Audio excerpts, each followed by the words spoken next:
Hi అండి. మీకు table rose గురించి అయితే ఒక ఇంపార్టెంట్ విషయం చెప్పాలనుకుంటున్నానండి. ఒకవేళ మీరు ఎవరి దగ్గర టేబుల్ రోజెస్ ప్లాంట్స్ ఉంటే మాత్రం వాటిని చాలా జాగ్రత్తగా పెంచుకోండి. ఎందుకంటే మనం ఏం చేస్తామంటే అది గడ్డిలా పెరిగిపోతుందని పీక్ అవతల పడేస్తూ ఉంటామండి. కానీ అలా చేయకండి. ఎందుకంటే ఇప్పుడు చాలామంది ఆన్లైన్లో వీటిని సేల్ చేస్తున్నారండి. ఎందుకంటే నేను చూశానండి, తోటల్లో పెంచేసేసి 2 కొమ్మలు 3 కొమ్మలు అని కలర్స్ అయితే చాలా ఉన్నాయండి. దీంట్లో 50, 100 కలర్స్ దాకా ఉంటున్నాయి.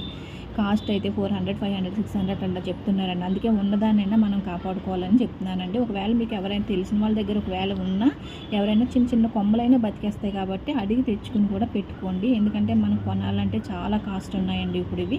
అందుకే నేను ఉన్నదాన్ని జాగ్రత్త పెట్టుకుందామని చెప్పి దాన్ని కట్ చేసేసి వేరే కొమ్మ పెట్టేశానండి. ఆల్రెడీ అది మొన్న వర్షానికి డ్యామేజ్ అయిపోయి ఇరిగిపోయినాయండి ఆ పక్కయన్నీ. అందుకని వేరే బుట్టల్లో గుచ్చేస్తున్నాను అనమాట నేను దీన్ని తీసేసి. మీకు కూడా ఇంపార్టెంట్ విషయం చెప్దామని చెప్పి వీడియో చేస్తున్నానండి.